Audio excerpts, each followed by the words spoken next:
السلام علیکم ورحمۃ اللہ وبرکاتہ۔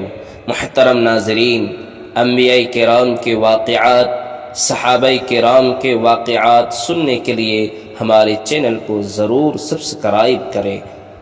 آج ہم بات کریں گے حضرت موسیٰ علیہ السلام کے بارے میں کہ موسیٰ علیہ السلام کس قوم سے تھے۔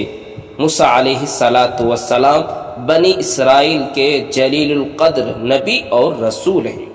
فرعون نے ان کی پیدائش کے ڈر سے بنی اسرائیل کے ہزاروں بچوں کو قتل کرا دیا تھا، مگر اللہ تبارک و تعالیٰ نے ان کی پرورش خود ان کے شاہی محل میں ایک شہزادے کی طرح کرائی۔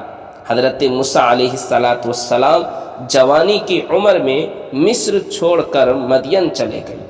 وہاں حضرت شعیب علیہ السلام سے ملاقات ہوئی، جنہوں نے ان کی امانت داری اور اچھے اخلاق و عادات کو دیکھ کر اپنی بیٹی صفورہ کا نکاح کر دیا۔ جب وہ مصر لوٹتے وقت طوٰ کے مقدس وادی میں تھے تو اللہ تعالیٰ نے نبوت اور معجزے عطا فرمائے اور حکم دیا کہ مصر جا کر فرعون کو ایمان کی دعوت دو۔ اس نے ملک میں ظلم و ستم اور خون خرابہ اور فساد پھیلا رکھا ہے۔ حضرت موسیٰ علیہ السلام کی سفارش پر اللہ تعالیٰ نے ان کے بڑے بھائی حضرت ہارون علیہ السلام کو بھی نبوت سے نوازا۔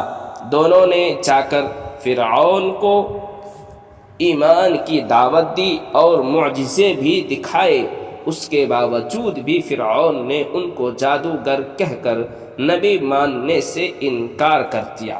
چنانچہ اس نے جادوگروں کو بلا کر موسیٰ علیہ السلام سے مقابلہ کرایا۔ اس مقابلے میں حضرت موسیٰ علیہ السلام کو کامیابی ملی اور تمام جادوگروں نے ایمان قبول کر لیا۔ اس طرح فرعون نامراد اور ذلیل ہوا اور حضرت عیسیٰ علیہ السلام کی سچائی ظاہر ہو گئی۔